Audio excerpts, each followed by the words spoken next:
no matter what the volatility is, the technology is always there. So we're all still pushing it forward.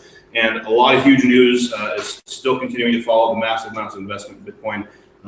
But with that comes a lot of kind of other issues about integrating into the existing banking system, not only in this country, but globally.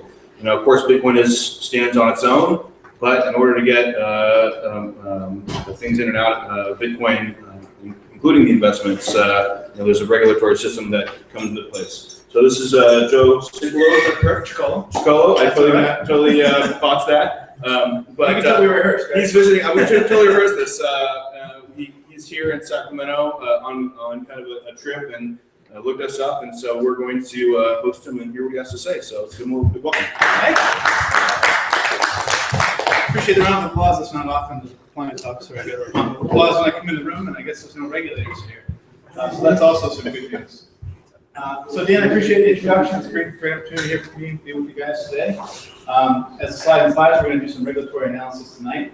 There's a lot of great information out there about Bitcoin regulation, how it intersects with AML and all sorts of other areas of compliance. But I think the Bitcoin world is ready for a little bit more analysis, something a little bit more deeper. That's not to say there's some great information out there, because there certainly are. I heard Marco Santori's name earlier. Excellent resource. You're going to see him on YouTube. Andres Antonopoulos, he gets into regulation a little bit too. He has a different slant, but some great perspectives out there. But I'm going to take a little bit of a deeper dive, and you guys will join me on the journey tonight. I'm excited. So with that, dive right in. Quick roadmap for tonight. By the way, I anticipate a lot of Q&A as I go, so I'm not up here to lecture you guys. It's interactive. I want to learn from you. You want to learn from me. We're going to have a great time. We're going to run through federal regulation first. We're going to do a little analysis of FinCEN.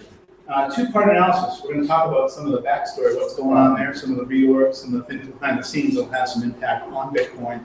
And then we're going to analyze some of Director Calabrese remarks, which is something I love to do. The Director of FinCEN is an open book. Whatever she says, that's what's going to happen. And so we'll do some little detective work with her transcripts. We're going to talk about a controversial group called the MLBIU, which just sort of rolls off the tongue. I'll save the surprise on that one. It might be a little scary for you guys. We'll talk about OFAC, sanctions enforcement, that's big in the news, with Vladimir Putin and Russia, and now ISIS, some of the different economic weapons, if you will, that our government has. And then we'll talk about the sort of alphabet soup of the other agencies that want a piece of the Bitcoin economy. State regulations, of course they vary, jurisdiction. So we'll get into a little bit of that, kind of a high level, and then of course we'll save some time for talking about Super Nintendo Losky and his bit license. And then of course, what would a presentation be without solutions? I told Dan, I'm not here to sell anything. I want to be a part of your world. I want to be a part of the solution. So I want to talk about some low-cost, high-yield solutions that folks can start to put in play, whether you're in business right now, or you're working with someone, or you want to contract, and you want to share that knowledge. I want to share that with you, pay it forward today. So jump right in. So federal regulation. Obviously, FinCEN has risen to the top. They are Bureau of the Treasury. They're responsible for, among other things, just by way of background, regulating MSBs, money service businesses, any transmission of money. But their mission is bigger than that. They have a threefold mission.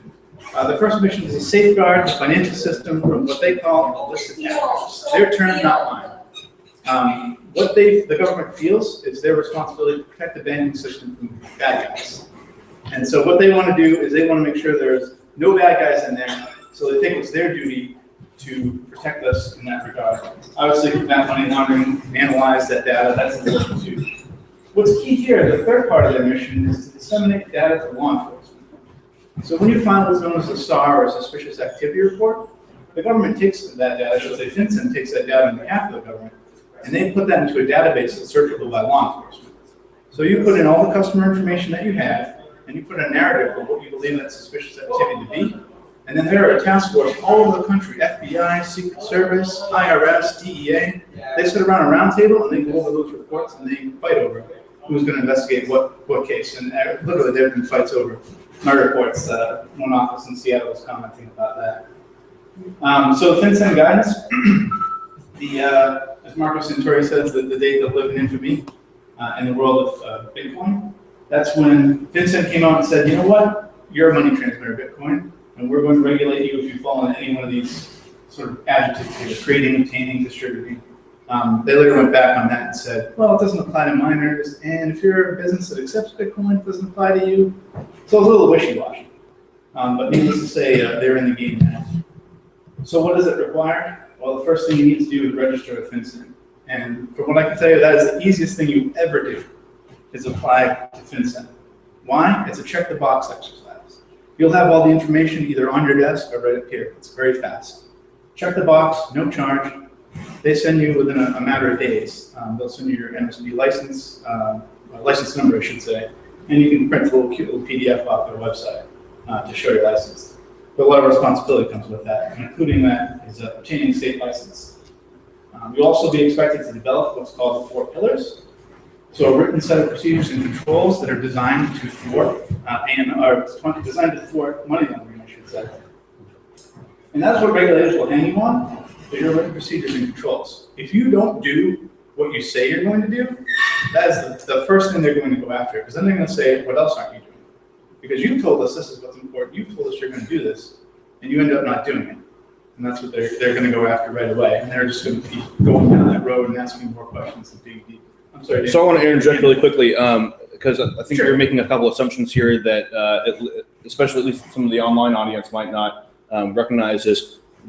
Can you make some examples of what money service businesses are, how that applies, and kind of back up a little bit and talk about that from a higher perspective? And then why you would need these regulations and what kind of businesses, what business types that would apply to? Sure. I think in a conventional sense, money service businesses would probably pass one on the way here. If you look in your local convenience store, you see that Western Union sign, Sagoo, struggling to think of some of the other ones right now. Any way to transmit money commercially from one point to the other. But I think the definition has traditionally been the agents of Western Union, so the little mom and pop shops. And so now you have the square peg round hole, and they say, well, Bitcoin can fit right in there because they're just like an agent. Answer your question? Sure. So that could technically apply to people hosting a Bitcoin ATM, for example. The Bitcoin ATM is a little unclear. So maybe we'll go into that later. Made any sort of assumptions or overt set of actions towards ATMs. Right. What I can say from the banking perspective is banks are going to look for that, and they've labeled you what's called non-bank ATM machine or private label ATM machine. And there, as banks, if you're getting banked through a traditional bank as a private label ATM machine, they're going to ask you a whole host of extra questions on top of the large volume of questions they ask you as a regular customer. They're going to know where's your ATM located, what fees you charge, what time is that location open, do you own that location, do you rent that location, how big is your terminal, how many people go there, do you have all the licensing for private label ATM in your jurisdiction? On top of maybe some other questions related to MSBs. Sure. So there's a whole host. So maybe some of larger examples of MSBs in terms of the existing Bitcoin space is like Coinbase, Circle, any of the larger entities that are 50 state licensed. Right. And I'm glad you said that. You're a little bit ahead of me, but I appreciate it. I'm sorry. No, that's I just fine. want to kind of go to the higher. We'll get into the definition in the next slide, I believe it is. So a wallet's an administrator right off the top. If you're a wallet, if you're an exchange, most definitely you're an MSB. Okay. There's kind of a catch-all that FinCEN uses, and they say if you're an administrator, what's an administrator of Bitcoin, right? Okay. So basically what they want to do is capture as much as they can of that market and say, if you're doing something commercially with Bitcoin, but not if you accept it and not if you mine it. So I think they're still trying to iron that out. But I think in Super Nintendo Losky's case, I think he really says, if you're this, if you're that, if you're that. And I think he kind of learned a little bit from FinCEN and sort of muddying the waters by coming out and saying stuff and then sort of drawing it back a little bit. Okay. But we can fast forward to that in just a minute. A couple other key requirements here that you'll be asked to do. Report cash transactions in excess of $10,000. I think we've all seen that in movies, right? Somebody comes in with $10,000, or Scarface, right? Comes in with a duffel bags full of cash. Can't do that anymore. Obtain customer information, the so-called travel rule. So anything over $3,000, you have to put certain information and has to travel with that transaction. So Losky covered that in the bit license. And he actually laid out the exact things in bullet point, I believe it was. Customer name, address, phone number, just some basic information. And that has to go with the transaction the entire way. If you don't do that, the government has called that stripping. Basically, you strip away the information, so by the time it gets from one end to the other, it's not discernible. The information is useless. And Wachovia got caught with a hand scan doing that, and it wasn't pretty. You have to report suspicious activity, and they'll actually make you deny certain services to certain customers that they deem on their naughty list, right? So the government has various different lists of people that they don't want you doing business with, or they want you to report doing business. OFAC, OSFI, special measures, 314A, just a couple that come to mind. And the reporting requirements are different. Some of them say you have to report to us within 2 weeks if you get the list. Others say you have to demand the transaction right away and report to us within 24 hours. All these different points of contact you have to have really in-depth responsibilities in terms of the different lists of folks that they don't want you to do business with. Obviously, as well as countries. So Cuba, North Korea, for example. So you go next slide. Joe, can I ask you a quick question? Sure can. How long have you done AML, and how long have you known about Bitcoin? Been an AML for over 3 years now. I've followed Bitcoin about 1.5 years since the FinCEN guidance came out in early 2013. It's been really exciting for me. I've watched it grow from the very beginning, but with a regulatory lens. So I think that that's kind of lends a different sort of perspective and brings that to the table. So I appreciate that question. So I mentioned talking about FinCEN and analyzing it. Well, what has the agency been up to? Well, they went through a big reorg in 2013. Low morale, Congress was all over them. The last director lost his way. He was focused on cybersecurity and mortgage fraud and all these other things that, I guess we could argue are really important, but they sort of lost their focus. And so Director Calvary, we'll talk about her in just a minute. She's very well connected at Treasury, and she doesn't take any guff. So she created an enforcement division.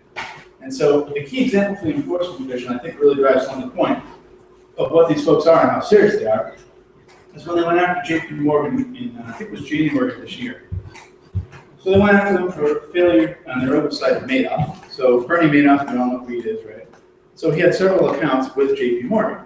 JP Morgan ignored the red flags, probably because they were invested in Mr. Madoff.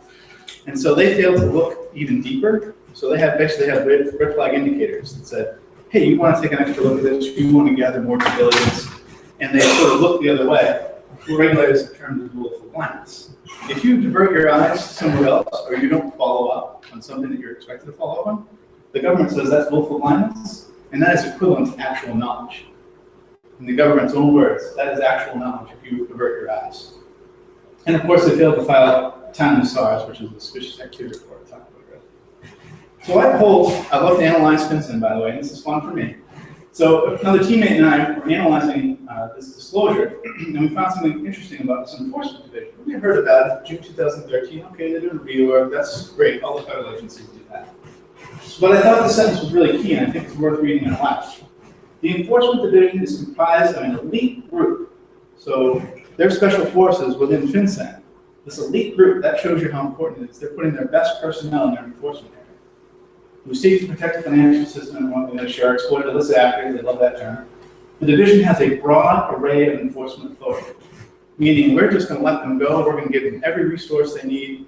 They're going to have everything they need to go after these bad actors.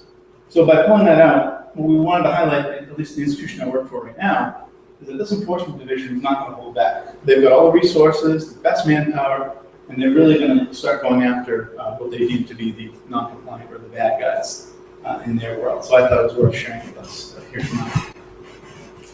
So, not to be outdone, let's analyze Director Calvary.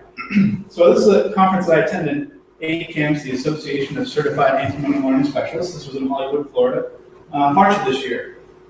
Great conference, and Director Calvary was a guest speaker, and her focus was on Bitcoin. And by the way, all this is on the FinCEN's website. If you guys want to stick around later, I can help you figure out how to get that. You can download it and read it at your leisure. So a couple of things I wanted to highlight. So in her speech, part of her speech, she was talking about dozens of virtual currency exchanges have registered. I read that to believe some have, but we were expecting more to. So I think there's a little bit of disappointment there, and maybe a little bit of rah-rah on her part to try to get these people on board. They're beginning to comply with reporting requirements, which means if you haven't done so already, you should probably pick it up because I'm ready to enforce that. I'm not coming after you. They're finally starting, but they appear to appreciate the need to develop controls. Who says that? They appreciate the need to develop controls. Again, psychoanalyzing to put on my regulatory hat. If you haven't developed controls already, you're behind the 8 ball right now, and you better get started. The last issue is key. Okay, so we have your top regulatory agency and the director saying the last issue is key, so everyone should have pencils down at this point. The exchanges and administrators, which I talked about earlier in answer to Dan's question, like other money transmitters are subject to the travel rule, which we talked about. They have to incorporate into the business the same transparency as other money transmitters. So what she's basically saying there is the rules apply the same to you guys. You're not getting any special breaks. We know you're new, but we're going to treat you like every other money service business. So you better be unawares. Final little anecdote here. I do, however, remain concerned. Once again, top regulator, the top regulatory agency. I do, however, remain concerned. Pencil should be down at this point. There appear to be many domestic virtual currency exchanges that are not fulfilling their record-keeping and reporting requirements. Once again, if you're behind, you better get started. Those who do not comply with these rules, very big here, those who do not comply with these rules should understand that their actions have consequences. Talk about a big threat there. Yes? Who may she be talking about in this case? Like, who are the many exchanges that Coinbase, Bitstamp, people like that. Yeah, I think that there's probably some veiled mentions, probably a big, so-called big Bitcoin. She's saying, many have already done this. But they don't say, she doesn't want to say how many have come out, and I think a lot of this might be fluff, like trying to rah around and play it up and say, well, dozens have, everybody's doing it, you guys should get into it, we have done it already. So part of it's a little rah around, and part of it, I think, she probably needs to feel like she's getting a little further progress than she really has, so I think it's enhancing perceptions of where she is. So moving on to the next slide. So moving on, we can talk about, I mentioned this at the beginning when I did the roadmap there, very controversial entity called the MLBIU. It's within the Department of Justice. So a bunch of prosecutors got together in 2010, flown below the radar, but not much to see there until a recent article in Reuters, and I happened to pick it up.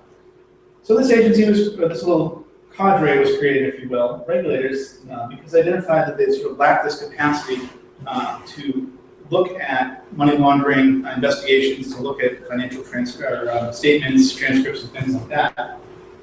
And so what they actually did was came up with a new strategy to crack down on banks and money transmitters for their AML failures. So what that strategy is they ask criminals to rat out their banks in exchange for a reduced sentence.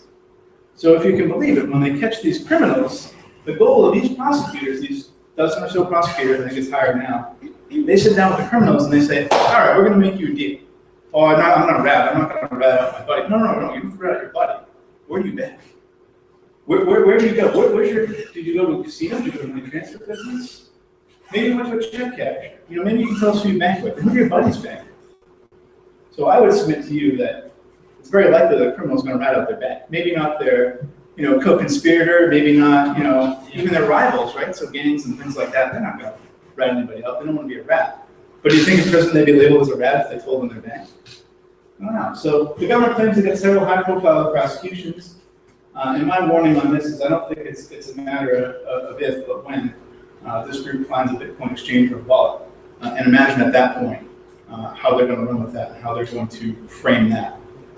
So again, very controversial. I encourage you guys to look it up. I think it was Reuters that came up with the most recent article, and I'm sure there have been others since then that sort of piggybacked on that. Tough act to follow.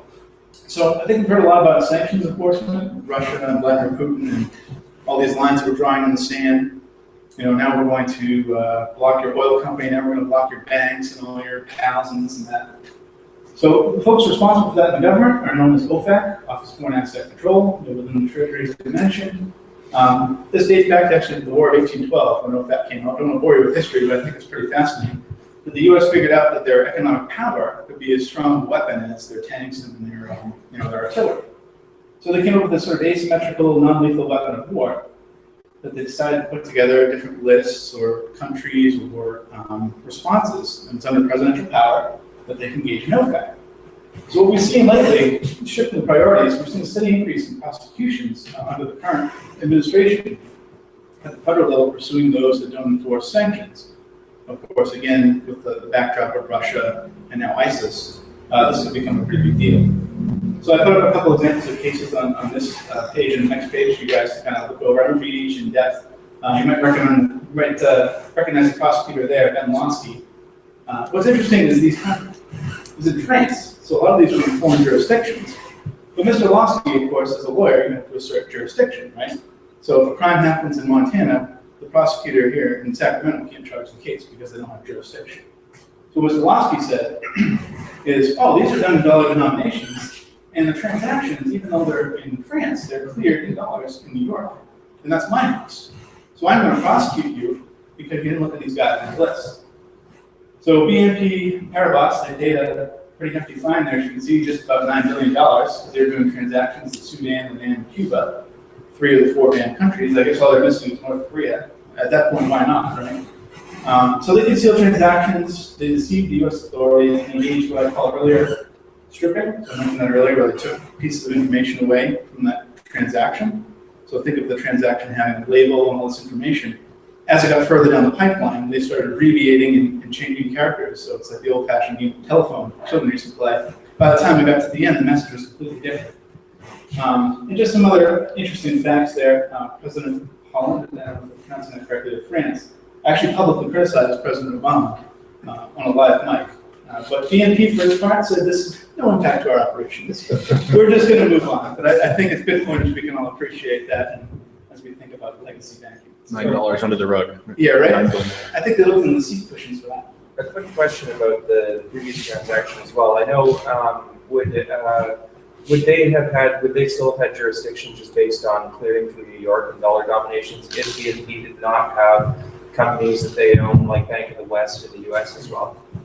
I think that wasn't necessarily part of the case. I know for a fact that it was the dollar denomination and because they were cleared in New York. I don't know if that maybe was another sort of lever they had to pull, or one that maybe they had but didn't necessarily include because it could have taken away from how they presented. I'm not a lawyer, so nor do I claim one to be at me. So I think that's the route they went down, because that was very easy to prove jurisdiction in that case. We can all have different opinions on whether that's right or wrong, but in the court of law, it was very easy for Mr. Losky to assert jurisdiction on those bases. So Bank of America, another one, not to be outdone, of course. Another key fact here, they knew they had a problem with their screening tool. They waited 2 years to fix it. And even then, they didn't tell the government, hey, we've got a problem. The big thing in our industry is self-reporting. So if you say to your regulator, gee, our tool just shut down, it's crazy, we're doing our best to fix it, we've got all our best people on it, this and that, of course they're going to be upset and they're going to follow you in your progress, but they're going to take that into account when they assess a fine, if they do at all. They really want self-reporting. They want you to come clean and say, hey, I've got an issue, and this is what I'm going to solve it. So big deal there. And then some other banks under investigation, and you'll see that a lot of them are in foreign jurisdictions. So a couple of insights from the sanctions enforcement of late. Clearly there's no tolerance for concealment and deception. The government actually has a calculator. They haven't released what exactly is in this massive calculator, but they take into account self-reporting, which I talked about earlier, how straightforward the response was, how engaged employees were, what the response time was, all these different factors, and they put it into basically a hopper, and they come up with a magic formula that assess your fine. Personally, I think they kind of take a wheel and just go like that and see whatever the peg lands on.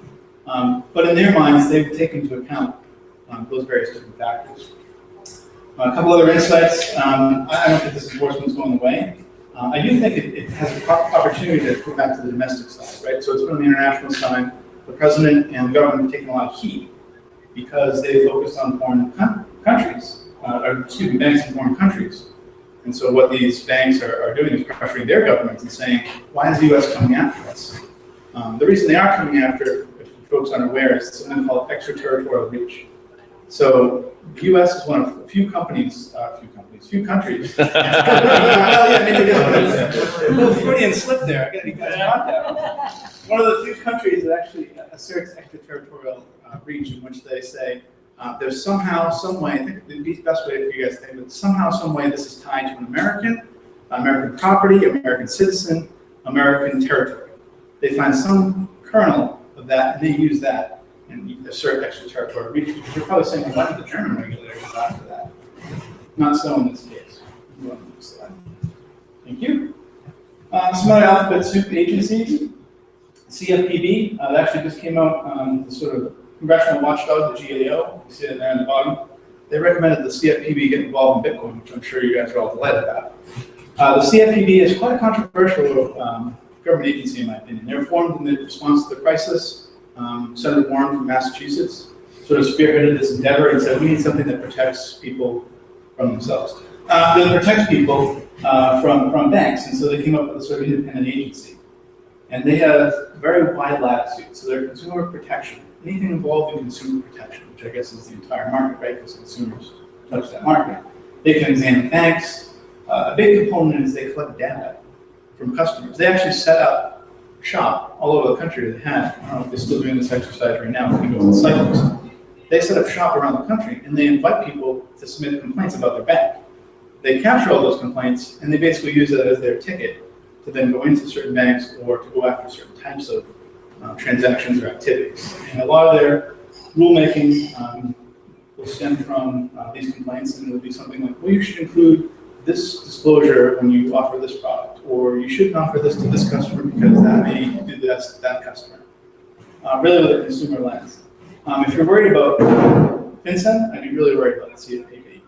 They seem to have a wide, like I said, wide latitude, and they will be very cumbersome in terms of their obligations. Some of the other alphabet soup agencies, the SEC, particularly as it relates to the price of Bitcoin, we've seen those fluctuations. They and the CFTC have sort of thrown their hands and the usual disclaimer, you know, it may be dangerous to trade in Bitcoin and all this other stuff.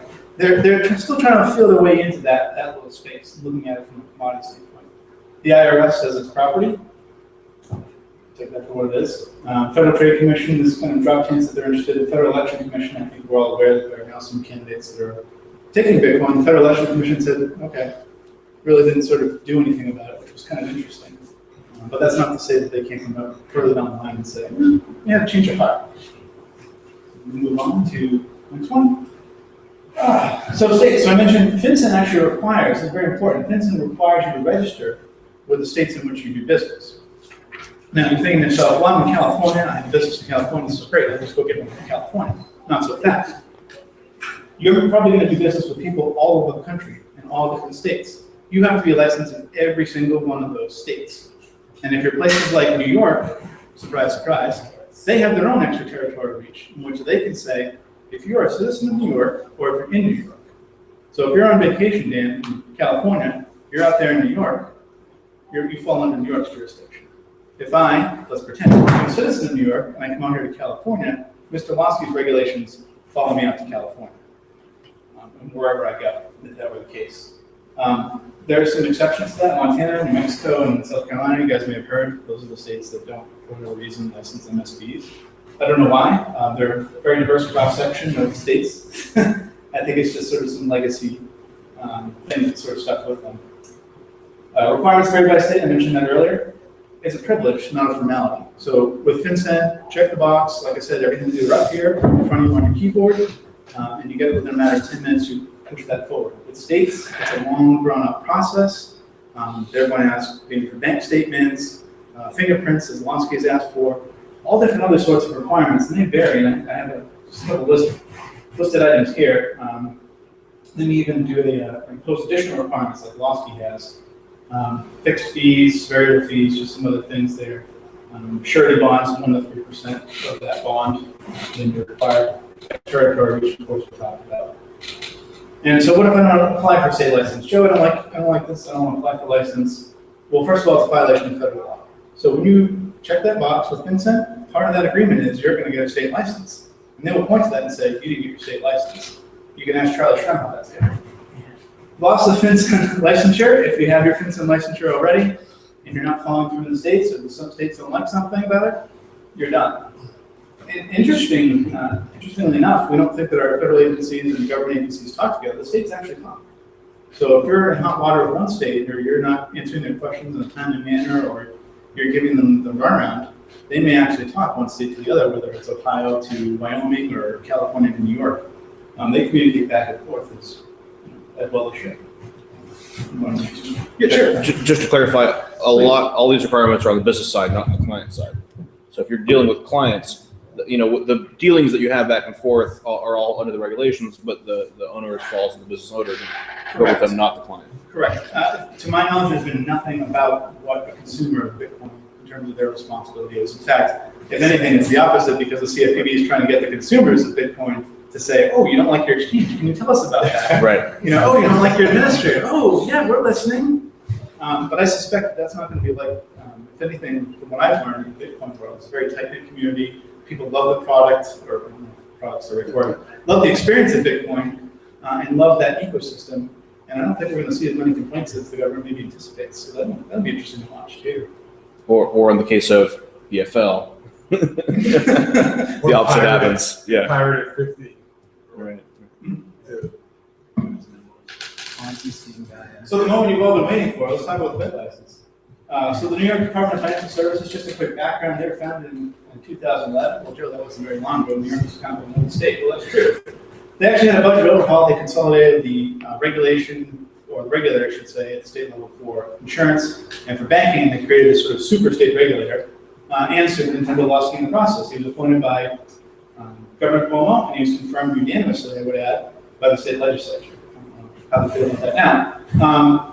They're considered a bellwether regulator, so what that means is other regulatory agencies at the state level really listen to them. They've been waiting since the beginning for Lawski to come up with his bit license, because they really want to see how that goes. We'll talk about what I think about that in a minute. He's been seeking personal accountability for corporate officers and directors. He just hasn't found it yet, for whatever reason. He's been saying this for a long time, and I know FinCEN has as well. Oh, we're going to go after the director, we're going to go after people in banks and things like that. It really hasn't materialized. But he's still looking. And it's a known political stepping stone. So we all remember Elliot Spitzer. That's where he got his start. Hopefully Mr. Lawski doesn't go down that same road just for his own sake.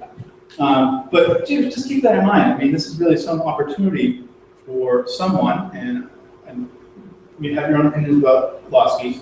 There's an opinion for some, or a position for someone to really assert themselves and say, you know, I'm the watchdog, I'm going to go get the bad guy. Really an opportunity to be that politician and to rise to the next level. It's just a very unique and very powerful position to be in.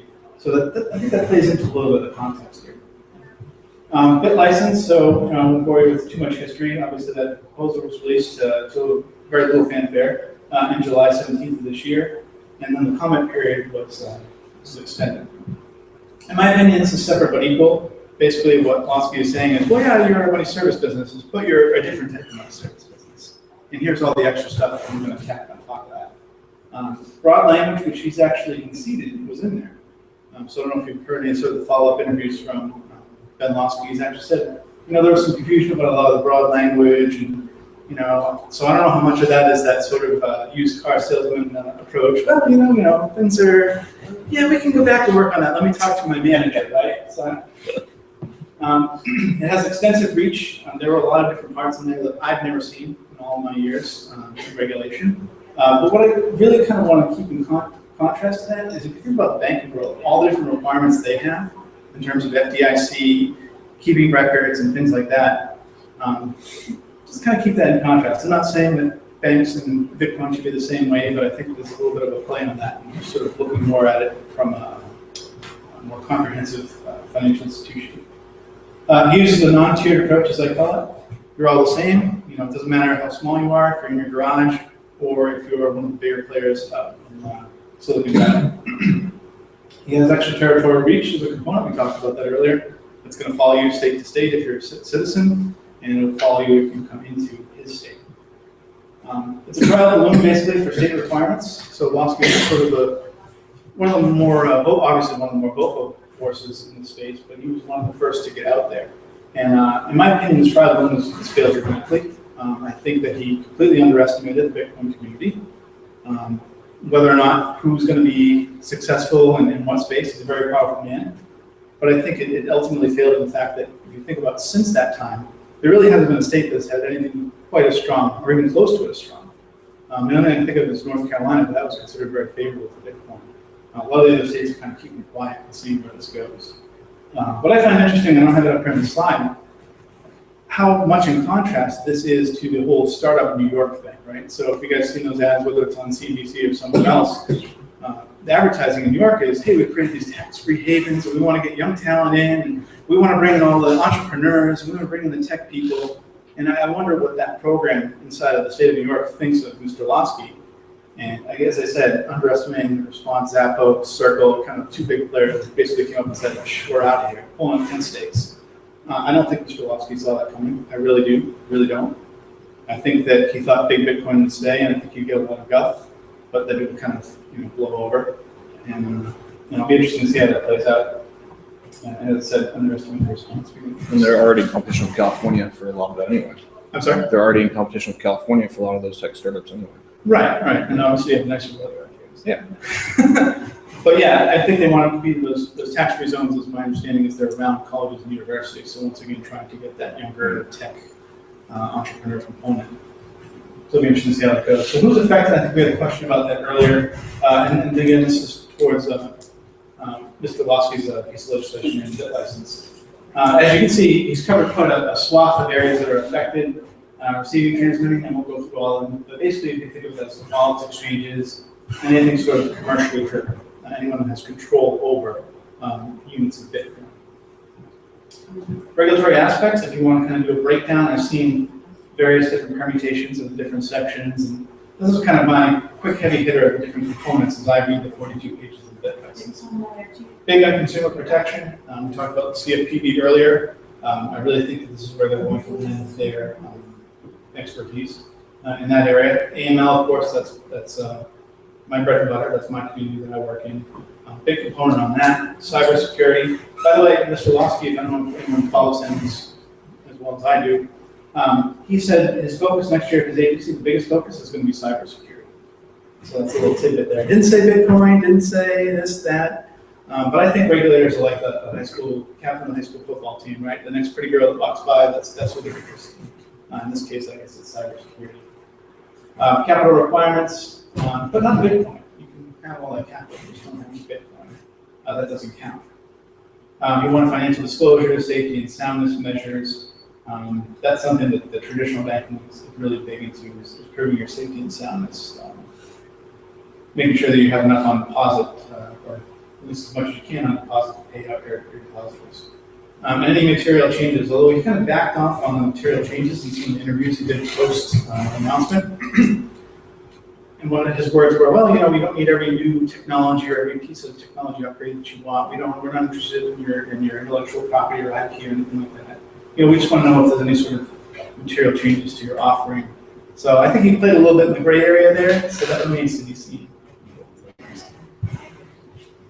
So, what are some solutions? Again, these are very small solutions, low cost in my opinion, that will have a high return on investment further down the line. Maybe you can't see right away.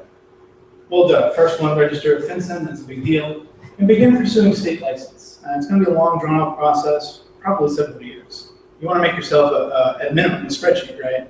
Where you keep track of your interactions, any dates, any correspondences.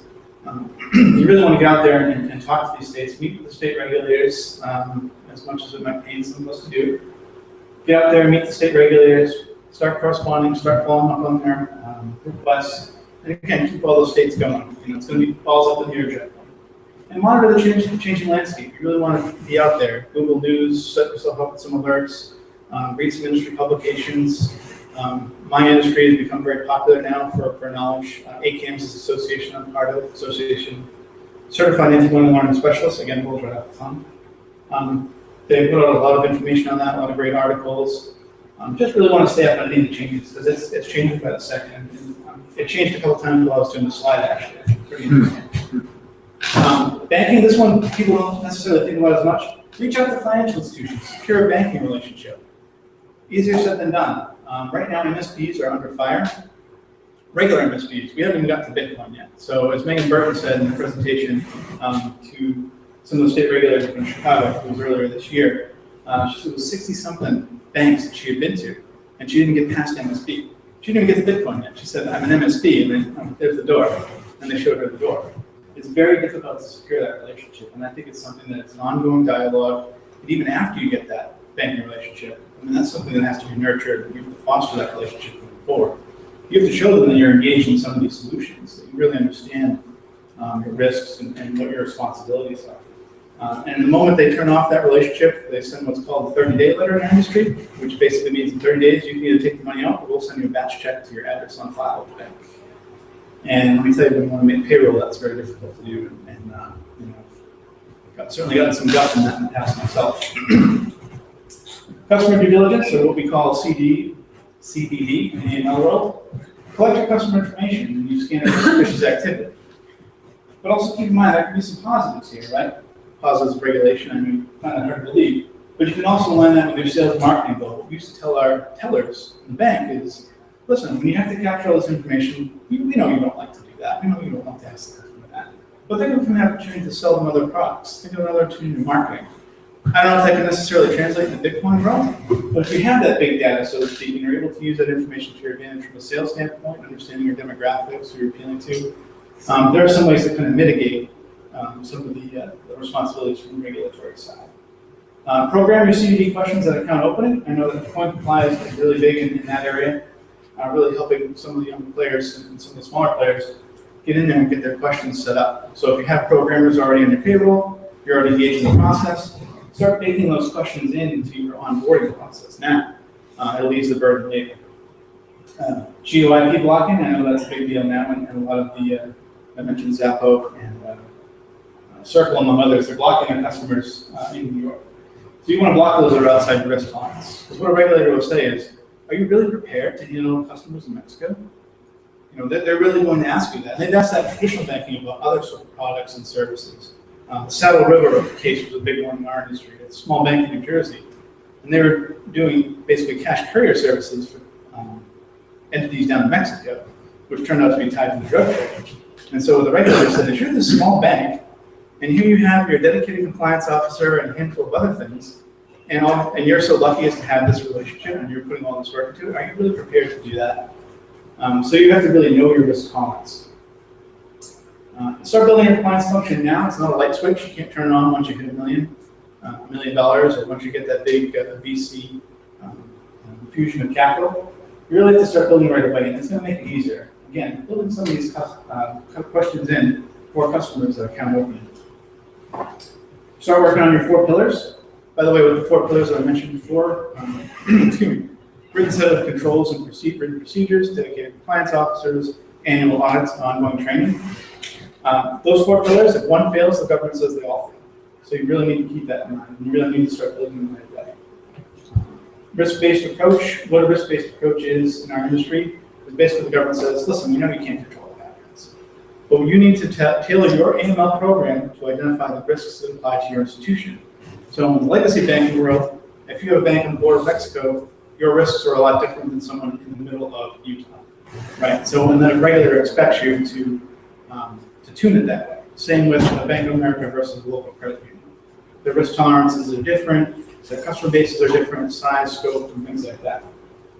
And the last one's pretty intuitive, but stay educated. Sign up for FinCEN alerts. You can get on the FinCEN website, set up alerts, have them sent to your inbox. You can kind of tailor which alerts you want. You probably don't want ones for casinos or anything like that, or armored cars. But you can set up the ones that apply to you. And this is basically considered the Bible of our industry, the FFIEC manual.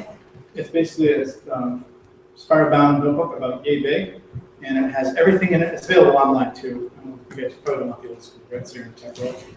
You can get it online. It's basically a manual of how to set up your AML program. Everything from things like CDD, OFAC, how to scan, plethora of information there. Certainly not something you're going to get to read overnight and do real quickly.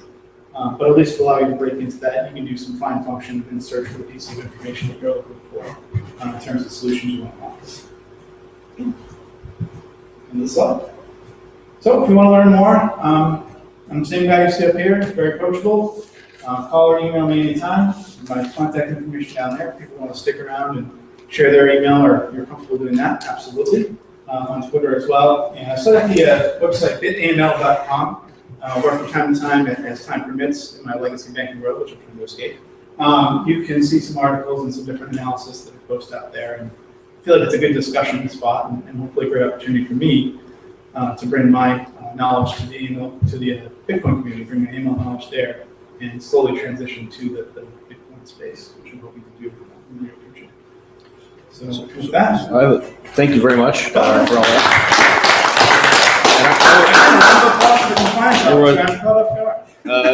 I don't think that compliance officer is necessarily outreach to people trying to overthrow their businesses. But anyway, what do you see? You know, the legacy banking system isn't going anywhere. Bitcoin as far as most of us are concerned, isn't going anywhere. It's cat's out of the bag. It's a global phenomenon. No matter whatever the U.S. does, it's going to be out there in every other country in the world.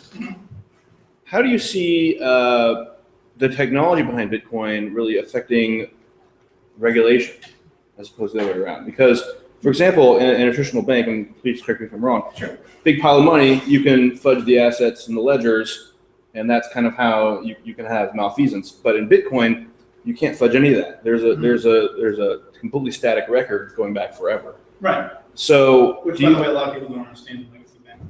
I know. Despite what I've tried to inform my colleagues. yes, all of your records are infallible and public. What? Yes. Um, Old-fashioned police activities, as Andres and Novel said, you can trace that back, and police can actually, eventually they'll get to an entity that they can subpoena, such as an exchange rate. Right. We talked about it. But I'm sorry, go ahead. I get it said. so, for example, knowing that technology, do you think that there's a way that that regulations could become?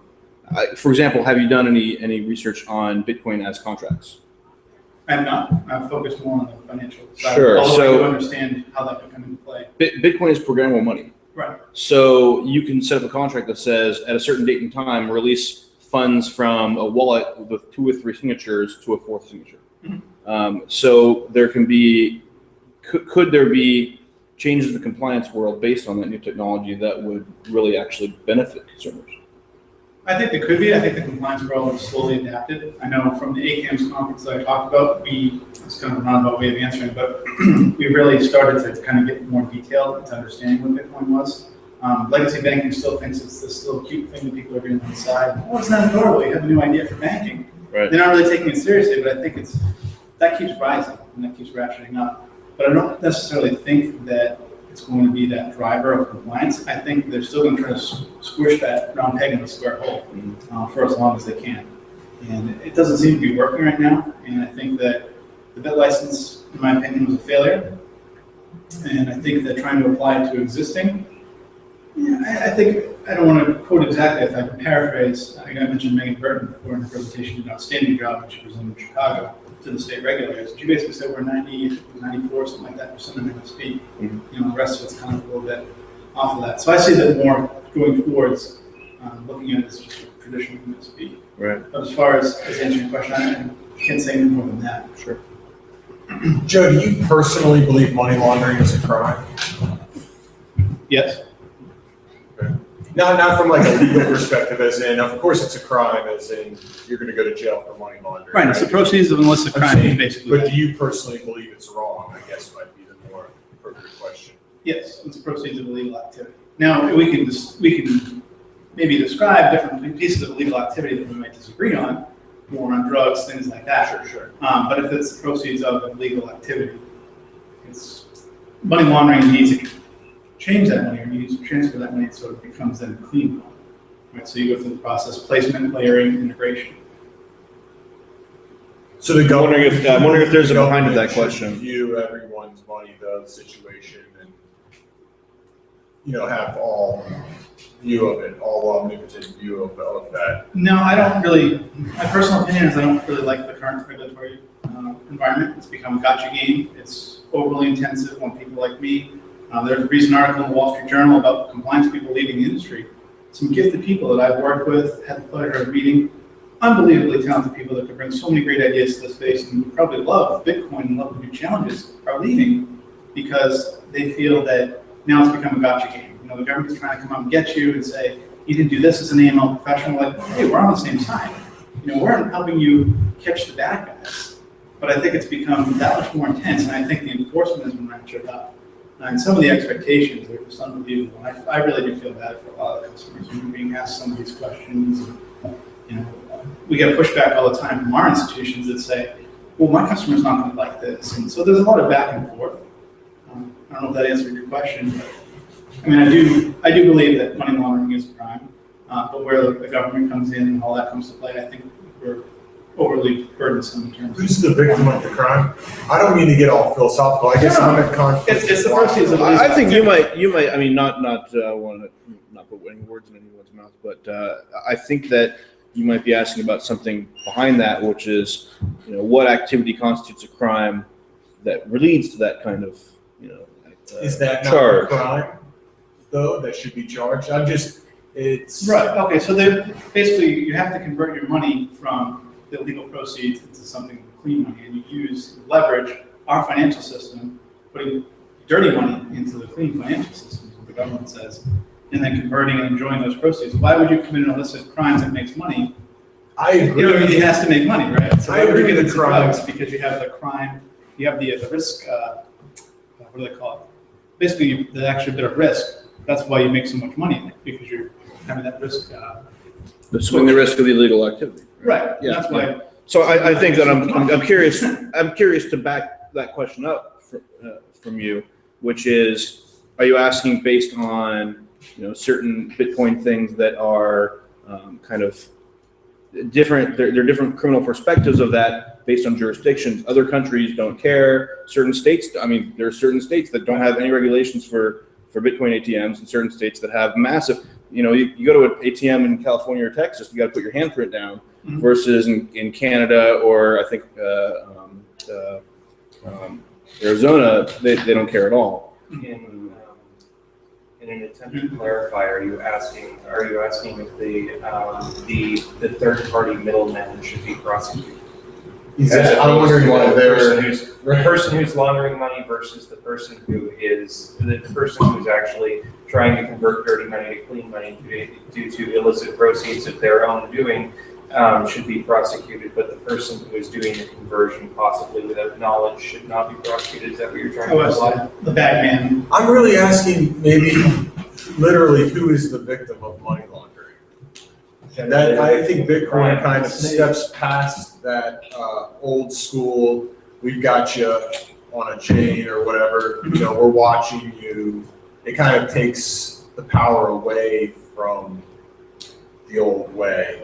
And I appreciate this, like it's like how to adapt this new thing with the old way. And it's, I guess that's the root. I'm like wondering about you even, about just what is the, I'm asking myself this question, So I think if it helps your point, if I can be devil's advocate, I guess, in my own point, money laundering charges are used as what's known as the water weight charge. The prosecutors can use that to then stack on top of the already high drug charges in terms of sentencing and responsibilities that you have if you're convicted, and they can then leverage that again to get you to talk about customers, or if we should earlier talk about your bank, in terms of getting a reduced sentence out of you. It's just something they can lump on top. But yeah, I see what you're saying, the so-called bag man, right? So if someone here sold drugs and they gave it to the middleman to launder the money, is that what you're asking? That middleman would then, why would you charge that person? Say, for example, the Bitcoin ATM provider. right, well, just anyone, I guess. It just seems like, would the person, if they knowingly dealt with a criminal, I don't know. I guess it just seems like the fungibility of money, or just, are you a criminal if you're a business and a drug dealer buys something from your business, are you a criminal now? I guess it goes back to that willful ignorance. Yeah, willful blindness. Right. But I think also there's for example, like Charlie Schramm, he got busted for operating with an unlicensed business. Among other things. Among many other things. Yes. But let's be clear. Let's not make him a hero. If you've read some of the things that he said, and let's charge him with a complaint.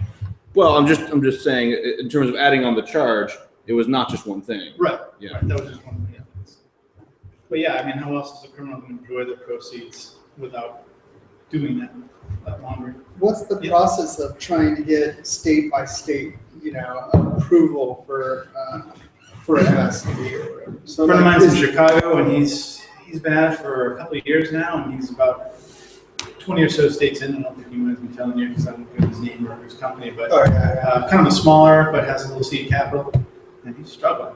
Yeah. Is it groups that constant try to thing? help with that? Like, is there any niche marketing now to try to companies that will try to help assist you to get through that process? There are a lot of law firms, or a lot of lawyers that are starting to get into that space. I think for a person in my space, it might be appealing to get involved in that. I don't know what particular offering you can be other than as a person on the phone, working the phone. I don't necessarily think that my ACAMS designation, for example, or my being in the industry for so long will help me in that regard. Yeah.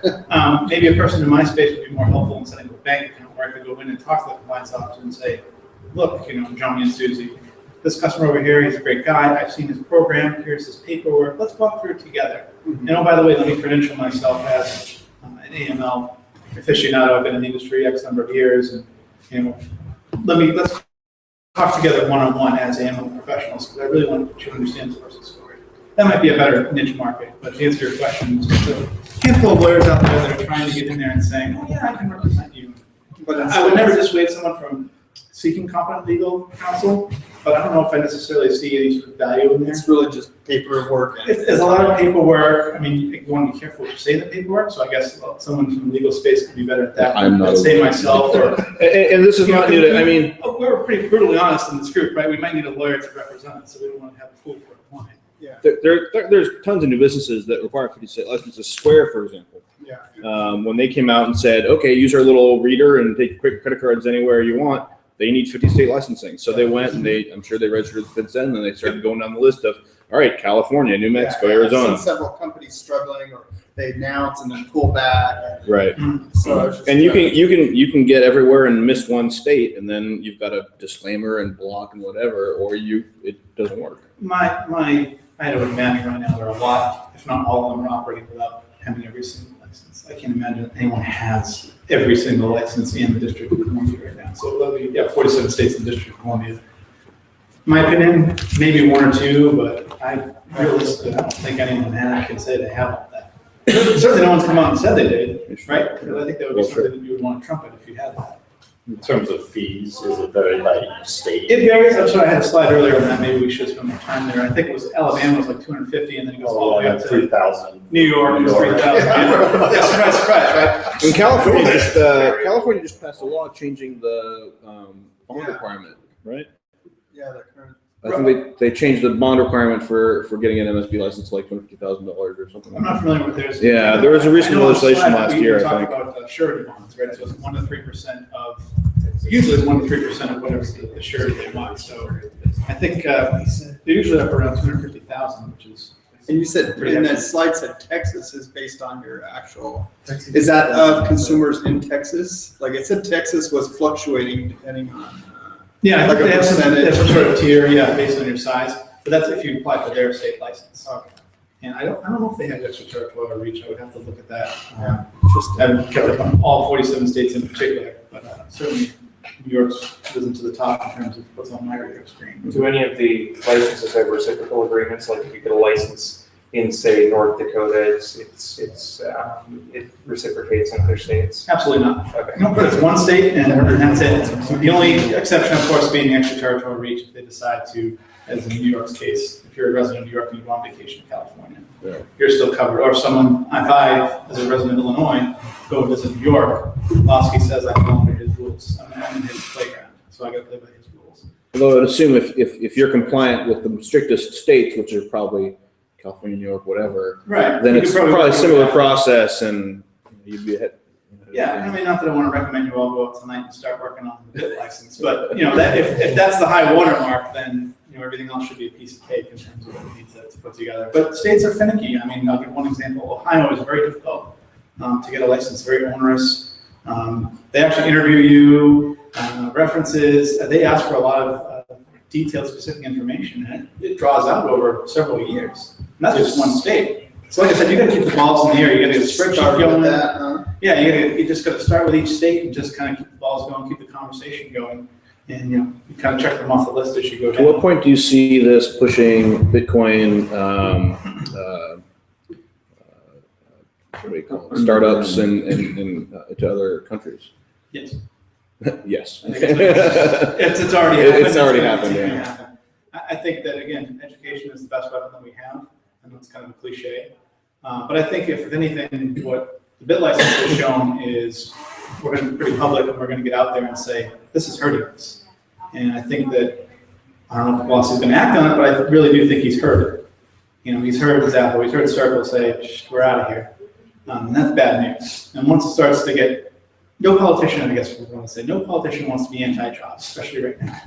None of them want to say that they scare jobs away. None of them want to be an attack ad where they're coming out saying Bitcoin is horrible. Like the internet 5 years later, and they look at someone saying, what is this at whatever.com? I get things in the mail. Why would I need this internet thing? This email, what is this? No one wants that tape played while they're running for Congress or running for the next higher office. think it So depends they're being where it's very, from. very careful. And if you notice in some of the, actually almost all of the disclosures, whether it's federal or state, they're always careful to say, and I know Director Calgary is good at this at Vincent, saying, well, we want to just encourage innovation and we want to be careful that we don't dissuade people from going down this route. However, we want to make sure that everyone's safe and we're regulating everything under the sun. So they're being really, really careful on their language there. Again, I think there's a lot of political theater going on there. Right. Yes.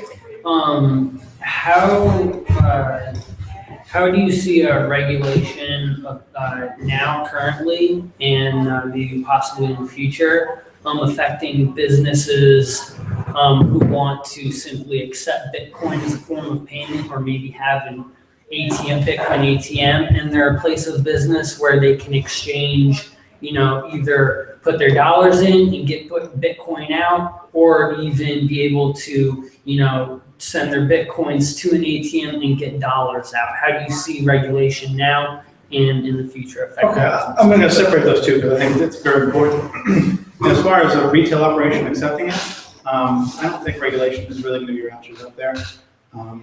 I think if you're in a very controversial business, maybe. So I guess that'll segue into if you have an ATM. Again, I mentioned before, if you have a private label, the banks call it private label ATM machine. So we've all seen those right there in the clubs or whatever. They have this sort of gray, nondescript ATM machine. That's called a private label ATM machine. They're going to ask for everything under the sun. And I think they're even going to dial it up even more once they hear Bitcoin. They're going to ask not only of the Bitcoin ATM company itself, but they're also going to ask the institution that houses that. So if you put it into your space and they find out about that, they want to know the dynamic, who's responsible for it, who's paying what fee. They want to make sure you have state license on that, which is separate from MSB. So some states they actually they tell you to post your fees on the ATM machine, and if you don't, it's a violation of state law, and they'll rip it out of the wall and they'll take it home. So there are a lot of different implications there. But as far as the retail, I don't really see anything coming out of that. I don't know how they would enforce that or what they go about doing that. I think that they're really focused and obsessed, if you will, on the administrators, the exchangers, those folks. Yeah, all right. Now what about like the difference between your regular Joe Schmo coffee shop versus like a cannabis club who wants an ATM machine? Oh boy. So cannabis is another can of worms for the AML space right now.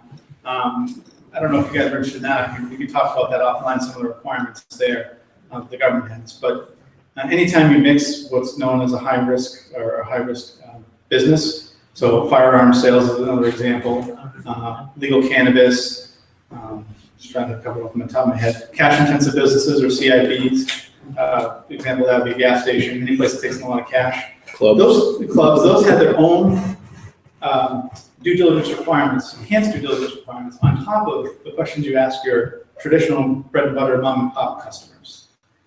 So they're just going to keep lumping them up to that, and they're going to ask for licensure. They're going to do open source searching. They're going to LexisNexis. They're going to check out if you have any criminal records, who your corporate officers are, which that's another big one right now.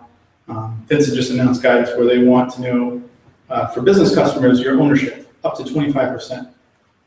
So they want to get down, or I should say down to 25% of who has an ownership stake in your business. So I think the United States and I think it's Kenya have the two worst or the two best places. Don't quote me in the second country, but I know it's the United States and one other country. I want to say Kenya or Congo or something like that. Best places to start a shell company because we don't ask for certain information about so I don't know if anyone wants to fact check that. I don't know what the second country is, but I know we're one of those two countries. Because we don't ask for, including New York, by the way, they don't ask for who the corporate officers are. So if I, as a banker, go and research that, I'm just going to see you registered, you went through this agent company that helped you set up your LLC. I won't see that it's owned by Joe, Dan, and anyone else. I don't know who has what breakdown. And some even, they don't even show who the so-called silent partners are. I might have registered it with Dan, but 3 years later, we might have sold it to everyone else in this room and we only have 5% each. What then? But yeah, to the cannabis, there are so many requirements now. Yeah. They have what's called the Cole Memo. I don't know if you guys are curious. It's exciting to me anyway. The Cole Memo, which basically the government came out and said, here are our priorities, these 8 priorities, and that's how we're going to enforce our drug laws. And so if you can make sure that you're compliant with those 8, you'll probably be all right. Probably. I don't know if that's, Until the there's no next memo. guarantee and there's Until the certainly, next memo. certainly nothing in writing. But there's gonna be a lot of questions asked, a lot of information gathered. They wanna make sure to do thorough due diligence, they wanna look at all your corporate officers. And by the way, this is at the discretion of banks. So banks can say, I don't want to bank MSBs, and a lot of banks have just because of the onerous requirements. Same thing with cannabis banking. Most banks have said, no, we're just not. That's what happened in Colorado, We're not prepared. is that all these businesses wanted to start up because of the new state law, and the bank said, we're not touching it. Yep. So they had just big safes in the back, and that was it. Yeah, I mean, I don't want to go down the philosophical road, but as a bank, I can see why they would just say, you know what, we can't do it. There are too much in the way of reporting requirements, what we have to do. You know, the government could come in and say, oh, you're not doing this, you're not doing that, even if we had the best of intentions, no matter how strict we were with these customers. The banks are really under that microscope. And like I said, I feel like it's a gotcha game right now with the regulators. And, you know, I'm sure there's some well-intended banks out there that say, oh, we wish we could do this. Not just for the money part, but maybe there are some in Colorado that say, you know what, that's my neighbor. He's making money, he's supporting the community, I want to bank him. And the CEO comes and, oh, we can't afford the bad headlines. Oh, we can't get in that space. So it's kind of that tug of war. And as I said before, you know, my space, a lot of talented people are leaving. And that's a shame. So with regards to private label ATMs, where does the line get drawn as to what constitutes an ATM? Like, for example, if you were to do like cashback purchases at grocery stores or whatever, does that fall under ATM regulations? Like, could you do something whereby someone buys a stick of gum and you give them like $80 cash back with their stick of gum, as a sort of a loophole, so to speak, of the ATM regulations? Would that still fall under the jurisdiction of private label ATM and all the value? So I've not been presented at that scenario before. If I had to take an educated guess, or I should say informed guess based on my knowledge, I would say that it would fall in some sort of gray area because that's considered a POS purchase. Using a POS terminal, POS cashback, that's the way it shows up on my screen anyway. But I would say that after a while, the bank's seeing that for a while, then you probably get a call and they'd ask, what's going on there? You know, your rate of customers that are getting a cash back is pretty high. And it appears you're selling them a stick of gum and giving them $40, $50 for that. But that of course is on the extreme end of things. Right. If you were to have for argument's sake, a very legitimate business that is not intending to do anything under the table, and there are normal levels of transactions. Say you have an electronics store or something, and you're selling components, or you have a for lack of a better term, a nerd-centric business that a co-working space or whatnot that accepts Bitcoin as payment, but also have to see cash back. You'd probably be your best guess. You'd probably not necessarily receive peculiar phone calls as long as you didn't have any strange transactions. I'm not a lawyer. I hate to be in this position. Not a lawyer, I'm aware. But what I would say is, maybe my regulatory friends wouldn't like this, but what I would say is it's very difficult for a bank to find that out because when they're looking for a private label ATM, they're looking for credits from companies that service private label ATMs. And then they're looking for the cash out. And a lot of the banks will actually ask for a dedicated account for a private label ATM. So they're going to put you in this, and they're going to knock on your door and say, you need a dedicated account because we want to see the credits in and then the cash coming out because you need to feed the cash into the ATM machine. But if they don't see those credits, they're going to have a hard time finding it. Sorry. that's the truth. I mean, that's their that's their perspective. So would a Bitcoin ATM be a money service business? It would be a private label ATM, so maybe you guys can help me out. Well, it's just a Bitcoin vending machine. Reciprocating knowledge. Are you able to transmit money through that ATM? Well, Or is it like a conventional ATM where I just put in my information, whatever it is? What is money transmission to Losky? I mean, is sending something on the blockchain money transmission? Yes. So how about you have a regular old school vending machine with the little curly things, and you just drop private addresses? Is that money transmission? Or you print out a paper wallet to someone? Yeah. That's kind of deep philosophy there. I don't So know. it's basically a paper vending machine, but the paper has some random stuff on it. Paper. Yeah. Well, at that point, you'd be going from an ATM because you're you're not withdrawing funds from anywhere to a currency conversion station. So Yeah, the currency conversion. so it's analogous to throwing in a $20 bill and getting out A euro or tenner whatever. change. But I think from Losky's perspective is if you're an exchange, you're changing, anytime you interact with a fiat currency system is basically where these regulators are going. They're going to regulate you.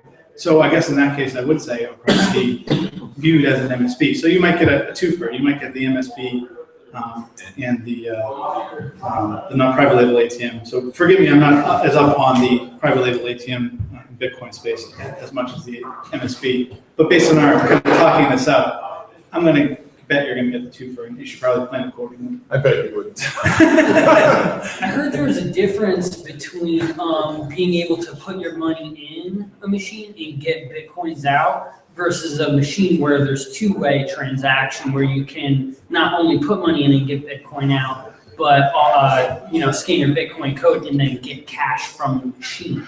So I heard there's two different ways of regulating that, or factors. I guess it'd be basically a one-way kind of currency exchange versus a two-way, ATM that takes deposits as well. Oh, well, if you get into deposits, then you're in a whole other area of banking. That sort of falls under the, I guess would be analogous to a wallet, right? But Well, all current ATMs take deposits. Well, you put in a check or cash, whatever, and it Right. credits your account. Yeah. Yeah. Provided that your ATM, your bank. Right. So you're saying, Or your so if I network put or in whatever. $20 and I put it in my account. Mhm. So I'm saying Circle is basically one of the only entities out there that actually, it's more like a financial Well, institution. the Robobank ATMs do that. You can Mhm. you can go into Bitcoin and out of Bitcoin Okay. with cash.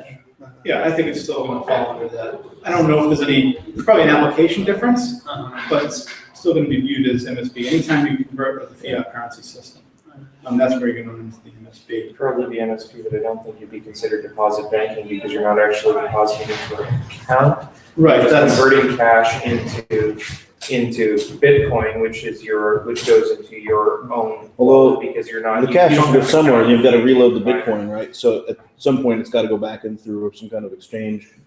It does, but that's like an arcade token machine. You're not depositing money into an arcade token machine when you It's a spend your one-to-one. $5 in Yeah. and get your quarters out. It's still a one-to-one exchange minus any service fees that you would have. How about an ATM that? That's all it is. no, this is great. Like I said, this is two-way learning. I'm up on Bitcoin, but you guys, How about an that's why I'm ATM? coming here. Just generally interesting, where it uses the same cash in as the same cash out. So it's 10,000 cash US dollars and 10,000 in Bitcoin, right?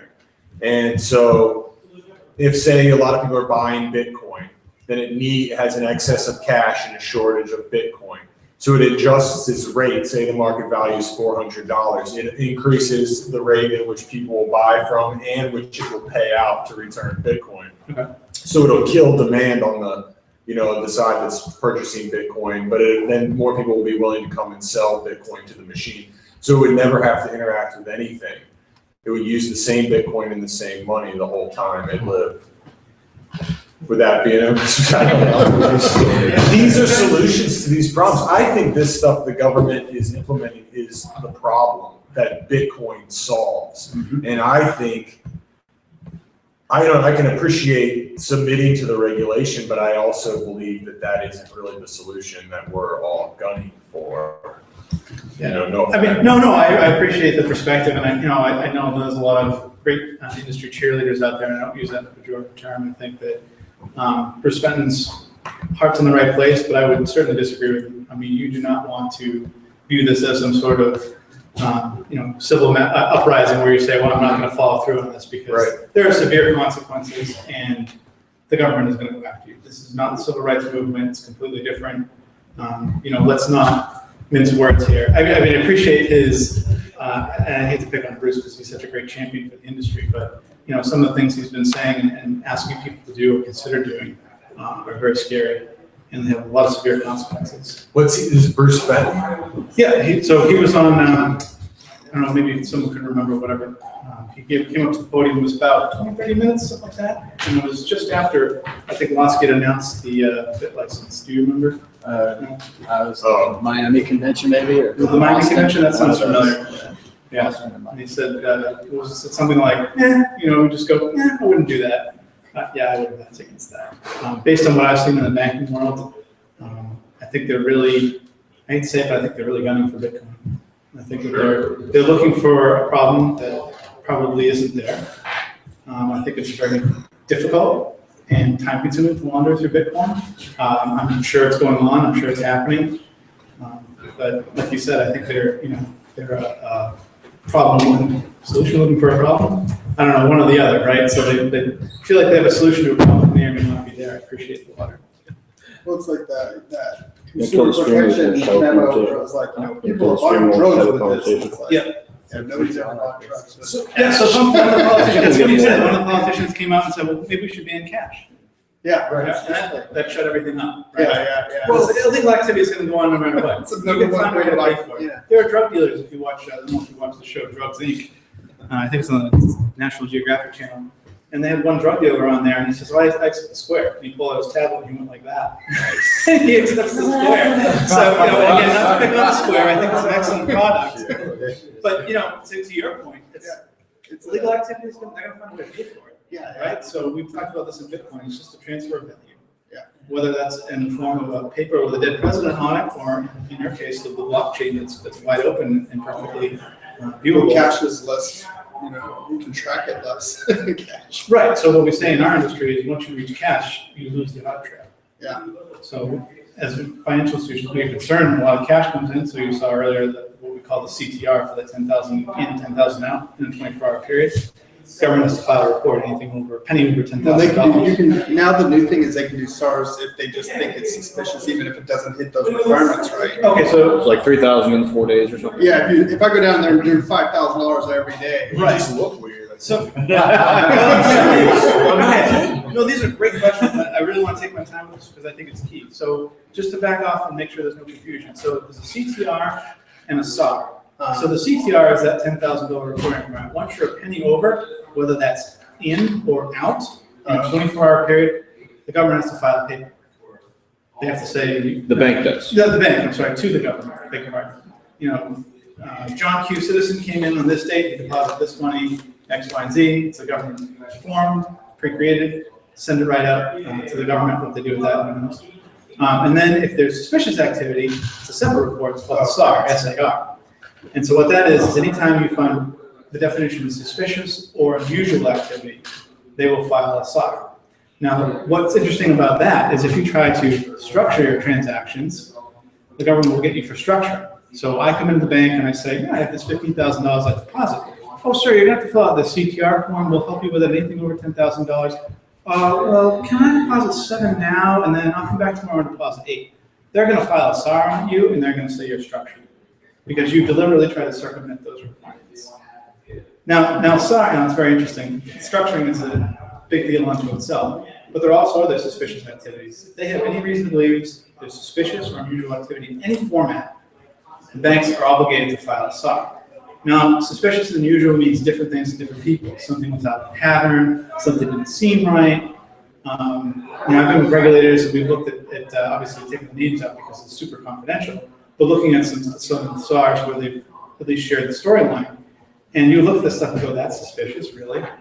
And obviously there's some stuff that's just blatant that they couldn't ignore. So there's various shades of gray. In our industry right now, what they have termed is defensive filing. So a lot of banks are so worried about the government, so worried about the regulators, they file what's known as defensive, or they engage in what's known as defensive filing, where anything that's on the margins, like that close to suspicious, we really don't think it is, but we're worried that the government's going to give us a hard time. We'll file a SAR just to see why, hey, cover our assets. Yeah. Cover your assets, yes, we used to use the name. Yeah, so they're trying to cover their behind and say, oh, we'll just file a SAR, and that way if they come in and it's something suspicious, you don't have to worry about that. Like I did. Well, now the government's coming after the AML people and saying, well, you can't do defensive filing. So now we're under attack for, so it's, Very double-edged sword. yeah, it's not just you guys that are getting the brunt of that. Thank you. Other questions or? Go ahead, yeah. Do you have any thoughts about the recently leaked tapes from inside the New York Federal Reserve that they treated Goldman more as a client? They said that if you're wealthy, consumer banking laws don't apply to you. And this was inside the Losky's New York Federal Reserve. So again, my own opinion, Surprised I am not.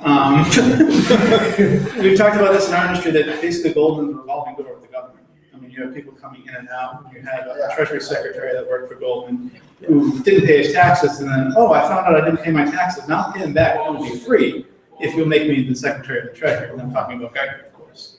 That doesn't surprise me. What concerns me for the Bitcoin world is what a lot of folks in the Bitcoin space have said is basically these regulators and these bankers and the government, they're all kind of together.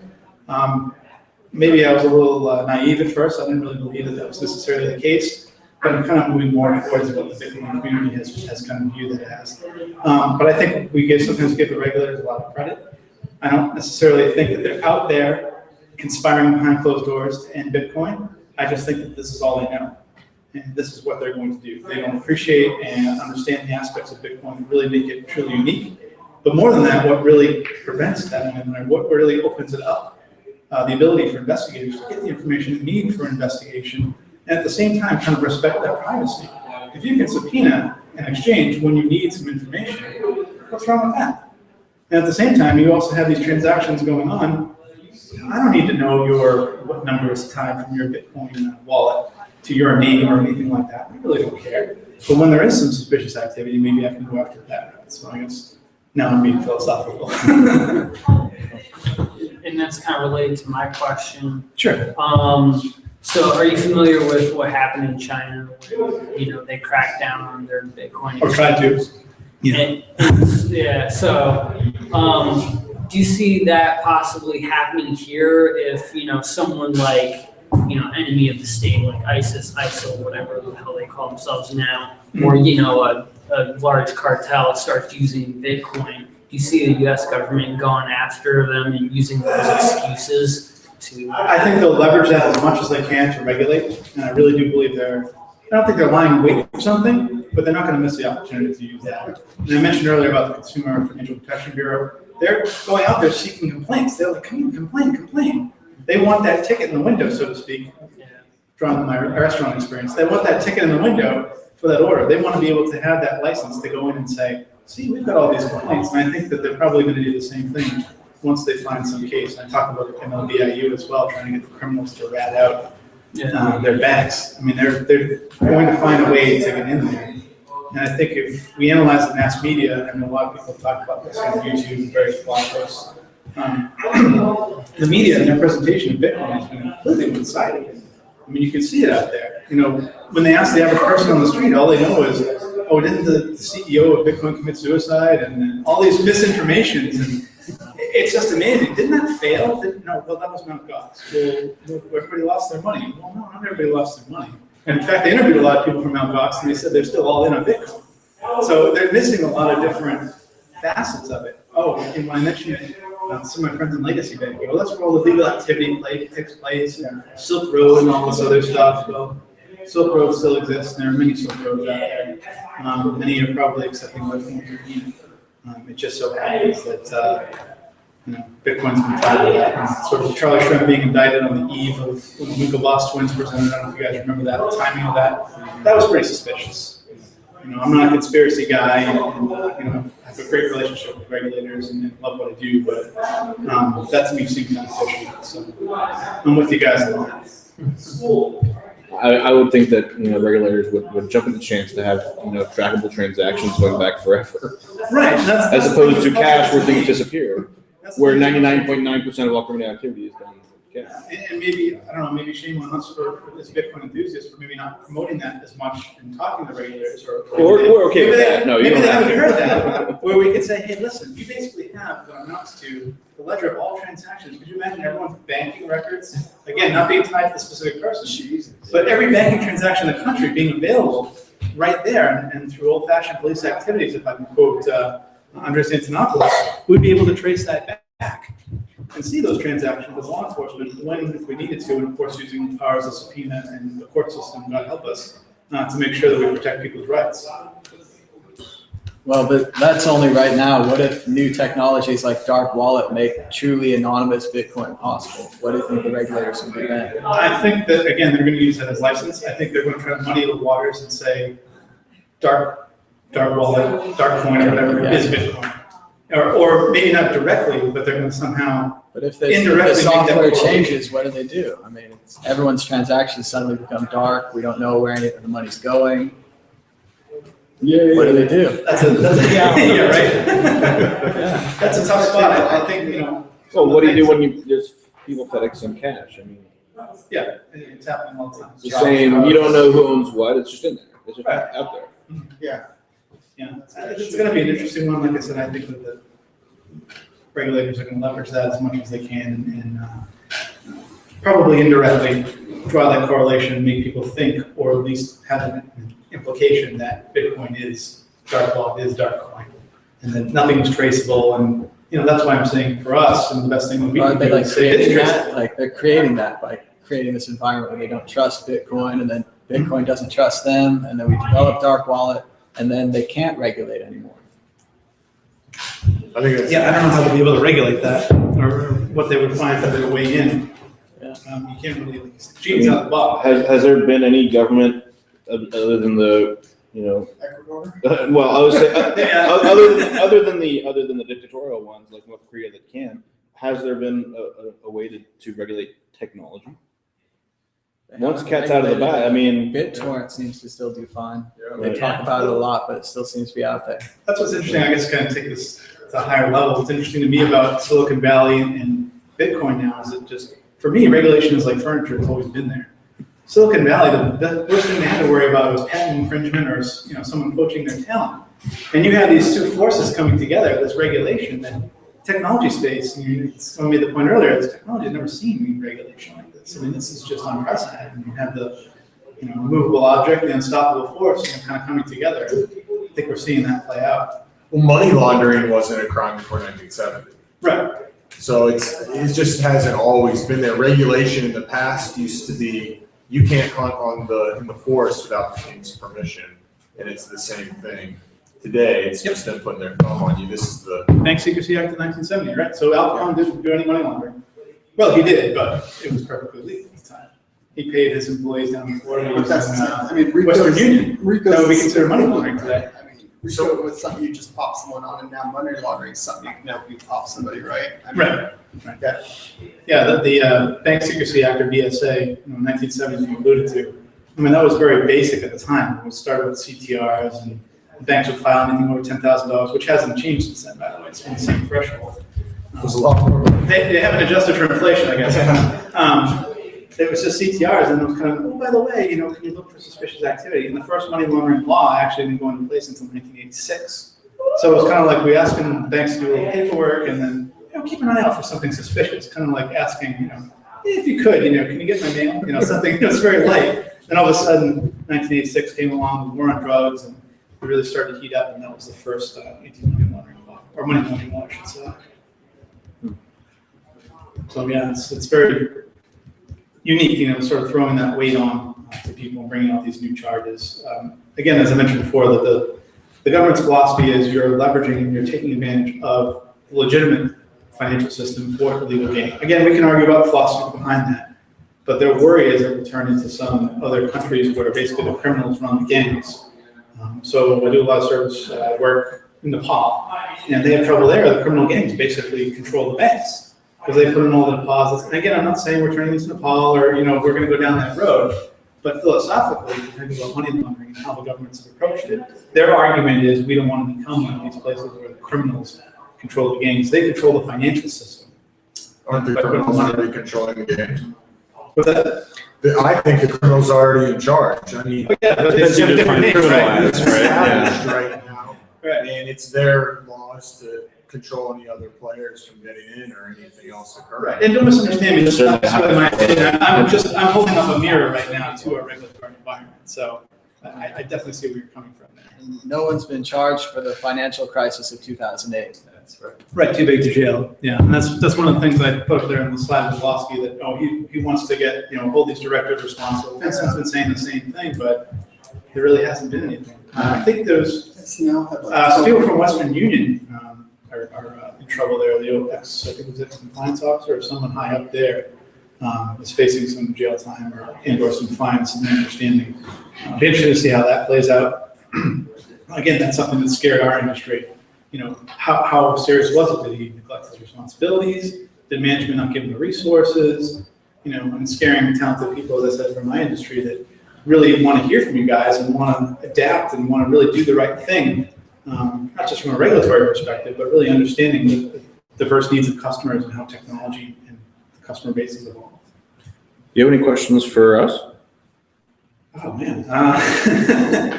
So what do you guys, maybe you guys can give me a taste of what you're working on in the Bitcoin space. I mean, I'm sure there's some people that are just enthusiasts, or does anybody have a business going that they feel comfortable talking about? I just Great kind of, question. be interested. Obviously, I know a little bit about Bitcoin, so I subscribe and watch it regularly, so I appreciate that. But I don't know if there's anyone else that, projects you might be working on or things you might be thinking about at least, whether and what stage they're in, I guess, is immaterial. Yeah, I guess I would like to, one day help businesses integrate Bitcoin into their POS systems, which is why I'm asking these questions. Yeah, and I think that's great, by the way. I'm just, my personal belief is I think that's just going to continue to grow. You still have that shock value right now. So anytime there's a big announcement, United Way is now accept Bitcoin donations. That was a pretty big deal. Think of where we've come from, Overstock being, wow, this is great, Dish Network, and we keep moving down the line. But I really think some of the smaller players, I think for some of the smaller players, it's a big deal too. I mean, maybe it doesn't make the New York Times, but it'll make their local paper, or make their regional newspaper. It's a bad example. It would make local and regional news and things like that. But I really think that that's a great spot to get into. And when you do say to these people that are accepting it, no, the regulation is really on you. I think the question was over here earlier about that. The regulatory onus isn't really on you. It's on these exchanges and wallets. Let's see how we can integrate and set that up with your POS system and really leverage that positive press. So I think, in my opinion, there should be a marketing component and marketing can go along with that. So again, I'm not a lawyer, nor am I an MBA, but I would suggest that maybe you want to get someone on marketing on that. There you go. It's a really big deal. Thank you. Thank you. They're on The it. government's going to go after local Bitcoin traders. Bitcoin traders? Local Bitcoin traders. What do you Local define as Bitcoin's local? a site. There's a site. There's other sites. Just people. Oh, well, that's a site. I thought you meant local, like as in Well, it Sacramento. is local. Like it's at localbitcoins.com. I don't know if there's a. Oh, it's an actual domain. Yes, I've heard of that. It just hooks up people to sell and buy from your area. So you don't mean You just you don't go mean meet in a the trading street context, you mean almost like a Craigslist, Yeah. where I would say it was so fun. I don't know about that. That might be a little bit of a gray area, because there's kind of a personal trading environment there. I think if there was any hint that someone was trying to do larger scale commodities or somehow try to, trade to make a gain like on the stock, I think they would start to come in and bring the SEC and the CFTC, the Commodities Future Trading Commission. Is there safe harbor for classified person-to-person transaction for provider of service?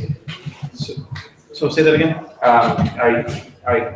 Like private sale? I heard half of it. Like if you had a private sale thing, like a Craigslist where people could trade currency or whatnot, would there be safe harbor for, say, Craigslist if there was something the SEC would investigate there?